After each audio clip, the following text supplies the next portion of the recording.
ተዚለኛ ለሊት ለጠዋት ስብሰባ ለሊት ነው የጠሩት። አጀንዳ ምን ሆነ አልተነገራቸውም። ምን ላይ እንደሚወያዩ አልተነገራቸውም። ጠቅላይ ሚኒስትሩ ይፈልጋቸዋል ነው ሄዱ። በወቅታዊ ጉዳይ ነው የሚባለው። ወቅታዊ ጉዳይ ነው እንግዲህ ግምት ሊኖር ይችላል፣ ዲቴይሉ የለም። ስለ አስቸኳይ ጊዜ አዋጅ አስፈላጊነት ነው ውይይት የተካሄደው። ተወያዩ። ጥያቄ ሲነሳ እዛ ላይ ስለምሳሌ ስለ ምርጫ አሁን ስለ ምርጫ መናገር አንፈልግም፣ ስለ አስቸኳይ ጊዜ ከኮሮና አልፈን ከዛ በኋላ ነው ተብሎ ተዘጋ። መልሰን እንጠራቸዋለን ተባለ። ሁሉም ድርጅት የራሱን ሰነድ የራሱን ፕሮፖዛል ማዘጋጀት ውስጥ ገባ። አሁንም ከ24 ሰዓት ጊዜ ባነሰ ጊዜ ውስጥ ተፈለጋላችሁ በወቅታዊ ጉዳይ ላይ አጀንዳው አይታወቅም፣ የተሰራጨ ዶክመንት የለም፣ የተጠራበት አሁን ስብሰባው የተጠራበት ሜካኒዝም ራሱ ፈኒ ነው። አንዳንድ ድርጅቶች 2 ሰው አላቸው፣ አንዳንድ ድርጅቶች አልተጠሩም፣ ምን ላይ እንደሚወያዩ አያውቁም። ገቡ፣ አዳመጡ፣ ሄደን እኛም ይሄን ነገር እያሰብን ነው። እስቲ እናንተንም ፕሮፖዛል አትሰጡን። አሁን ፕሮፌሰሩ ላይ የተቀለደበት አንዱ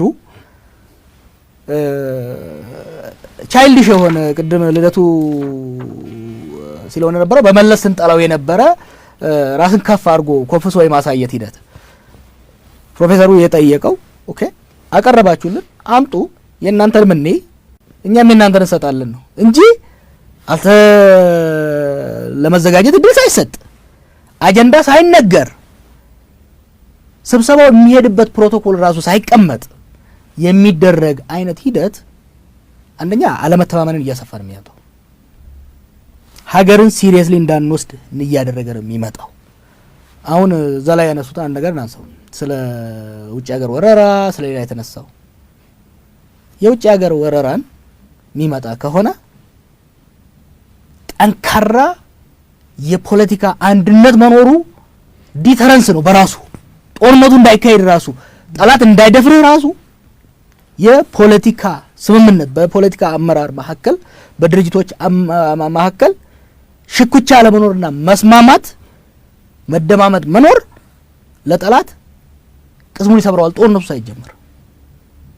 ካሁኑ ግን የህገ መንግስታዊ ቀውስ እያባባሰ ወደ ፖለቲካዊ ቀውስ ሊያመጣ የሚችል እርምጃ እየተወሰደ ሀገሪቷን ቨልነራብል ለቀውስ ክፍተት እየፈጠሩ እየሄዱ የውጭ ሀገር ወረራ ይመጣብናል ብሎ ማሰብ እሱን እንደ ፕሮፓጋንዳ ለመጠቀም መሄድ ትክክል አይደለም። ሀገርን ይጎዳል፣ እነሱንም የሚጎዳ አካሄድ ነው። በኢኮኖሚም ይሁን በሴኩሪቲም ይሁን በማንኛውም መንገድ የሚሻለው የሚያዋጣው የፖለቲካ ሊቃኑን ማቀራረብ። አሁን ድሮ ኦፕሽናል ነበር። ድሮ የተለያዩ ድርጅቶች እንወያይ እኛም እንወያይ ብለን የምናደርገው ውትወታ ኦፕሽናል ነበር። ከኛ ጋር መወያየት ጥሩ ስነ ልቦና ካላቸው ብቻ ነበር የሚገደሉት። አሁን ግን ግዴታቸው ነው። ሀገር እየመሩ ስለሆነ ሀገር እየመሩ ለመቀጠልም ኢቭን ሀገር ለማስረከብም ለሚቀጥለው ተመራጭ መንግስት ግዴታ አለባቸው ከተቃዋሚው ጋር ቁጭ ብለው መደራደር። ያ አይደለም በጉልበት እንሄዳለን ካሉ እሱ እንግዲህ ስንመጣ የምናይበት ይሆናል። በጣም አመሰግናለሁ ጀዋርም አቶ ልደቱም። እኔ ላነሳሳቸው ያሰብኳቸው ነጥቦች ጨርሻለሁ፣ ግን መጨረሻ ላይ ማለት የምትፈልጉ ከሆነ አንዳንድ ደቂቃ ልስጣችሁ።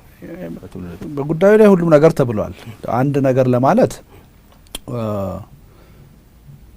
ገዢው ፓርቲ አሁንም ይሄን ያሰበውን ነገር በራሱ መንገድ ለመፈጸም እንቅስቃሴ ላይ ነው። ለዚህ መረጃ አለን፣ በቂ መረጃ አለን። ከኛ ጋር ሳይመካከር ህጋዊ አሰራርን ሳይከተል በራሱ መንገድ በራሱ ተቋም ህገ መንግስታዊ ትርጉም አሰጥቶ ጉዳዩን ወይም ምዕራፉን ሊዘጋው ያሰበ እንደሆነ መረጃዎች አለ። ይሄ እጅግ በጣም አደገኛ ነው በሁለት ምክንያት። አንደኛ ይሄ የመጣብንን ወረርሽኝ በሙሉ ትኩረት በሙሉ ትብብር መዋጋት አቁመን የፖለቲካ ውዝግብ ውስጥ እንድንገባ ያደርጋል። ይሄ እጅግ አደገኛ ነገር ነው። ሁለተኛ ይሄ ነገር በዚህ መልኩ አንድ ጊዜ ከተቋጨ ይሄን ወደ ተገቢው ነገር መለወጥ አስቸጋሪ ነው የሚሆነው።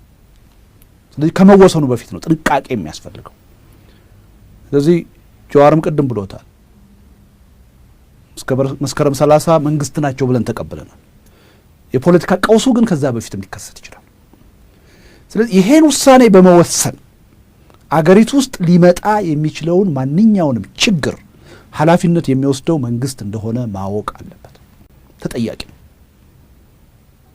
ተጠያቂ ነው። ጠቅላይ ሚኒስትሩ ብቻ አይደሉም።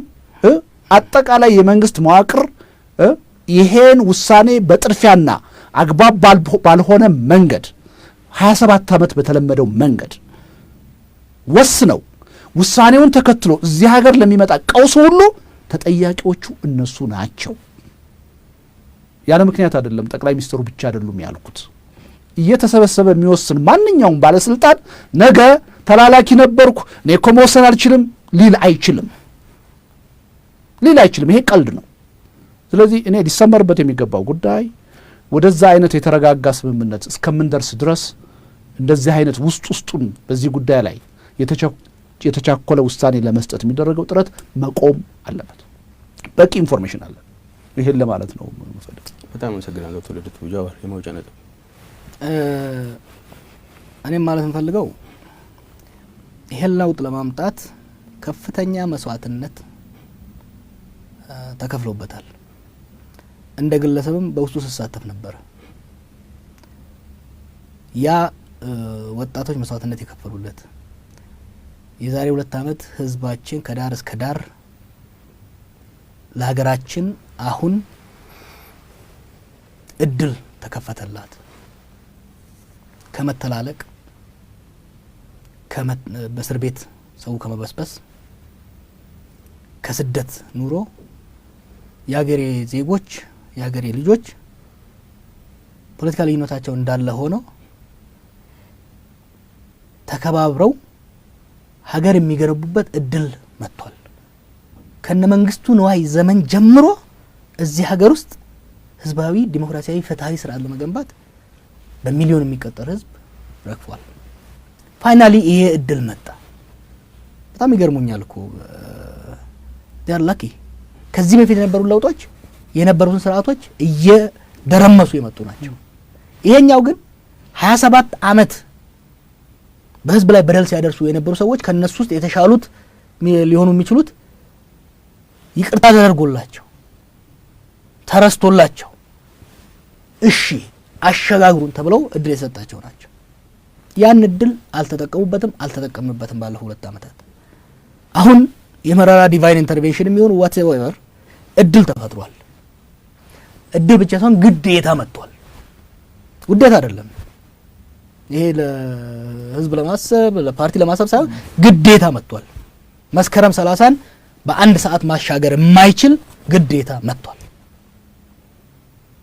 ልክ ከዚህ በፊት 27 ዓመት አሁን ደግሞ ባለፉት ዓመት እንዲደረግ እንደነበረው በጉልበት ጨፍልቀን እንሄዳለን።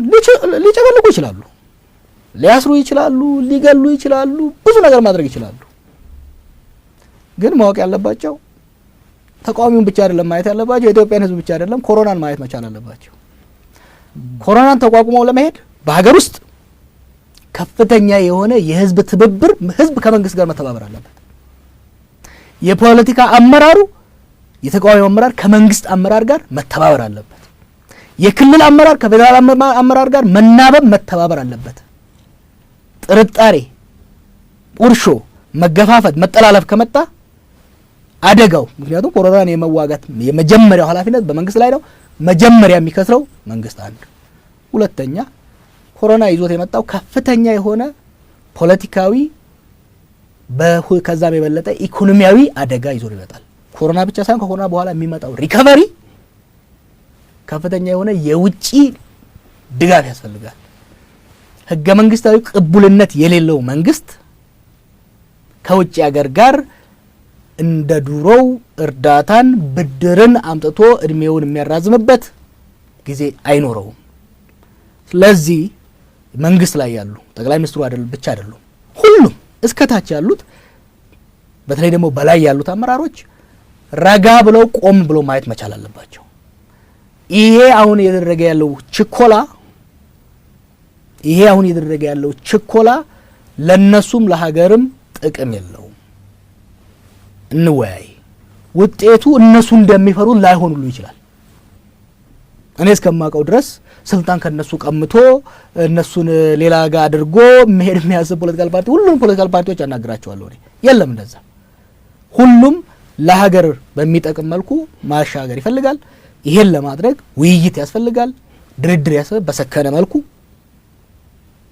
ፌርና ፍትሃዊ በሆነ መልኩ ተራ የሆነ እነመለስር የሰለቸንን የጢባጢቤ ጫወታ ሳይሆን ከትልልቅ ሰዎች ይሄ ግዙፍ የሆነ ችግር የሚመጥነውን አመራር መስጠት ከሚገባቸው ሰዎች የሚጠበቅ አይነት ውይይት ድርድር ያስፈልጋል። ጥሬን ይሄን ለመንግስት ነው የማቀርበው። ህዝቡ ደግሞ ሲሪየስን መውሰድ መቻል አለበት። የሀገር ዕጣ ፈንታ ነው እዚህ የሚወሰነው። ወደ ኋላ መሄድ ብቻ ሳይሆን አደጋ ውስጥ ልንገባ እንችላለን። ስለዚህ በየቦታው ጫና መፍጠር መቻል አለበት። ኮሮና ራሱን እየጠበቀ ግን ሀገሩንና ህዝቡን ስርዓቱን ማስጠበቅ ኃላፊነት አለበት ባይ ነኝ። በጣም አመሰግናለሁ ሁለታችሁንም። ተመልካቾቻችን ኮሮናና ብሔራዊ ምርጫ ህገ መንግስታዊ ቀውስና የመፍትሄ አቅጣጫ በሚል እዚህ ስቱዲዮችን አቶ ጃዋርና አቶ ልደቱን ጠርተን ያወያየንበት ውይይታችን ይሄ ነው። ስለ ተመለከታችሁን እናመሰግናለን። አቶ ልደቱ አቶ ጃዋርም እዚህ ስለመጣችሁ